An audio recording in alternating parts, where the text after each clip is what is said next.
starts now. And tonight, 7 News continues to uncover details surrounding the allegations against MPD Chief Pamela Smith.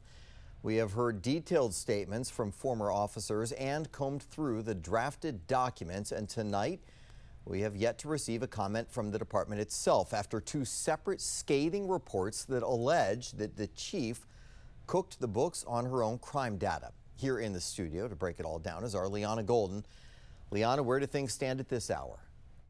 Well, Scott, the House Oversight Committee published this 22-page report. It's juicy and extremely accusatory. They're even calling for Chief Smith to step down right now, saying, quote, the D.C. police chief must resign immediately, not in 2 weeks. Now, this DOJ draft report alleges data was misclassified in a number of crime categories like aggravated assault, 33%, and unlawful entry into a motor vehicle, 20%, claiming the chief pressured staff into making the district seem safer than it really was or is.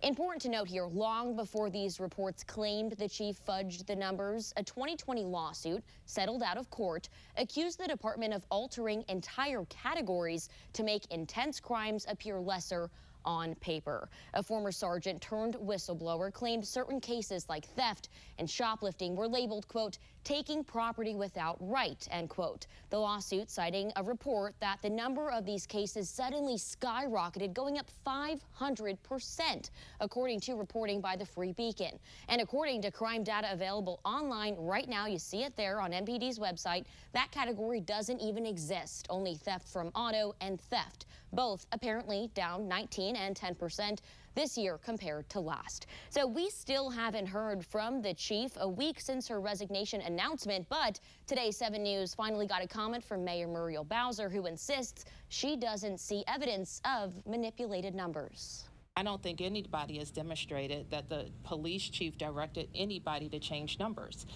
When the committee provides me their backup information, which they haven't, when the committee provided the report to the Washington Post before they provided it to us, highly unusual when you're talking about an audit of numbers, because frequently audits of numbers are misunderstood. So what comes next? It's hard to say since no interim chief has been named just yet.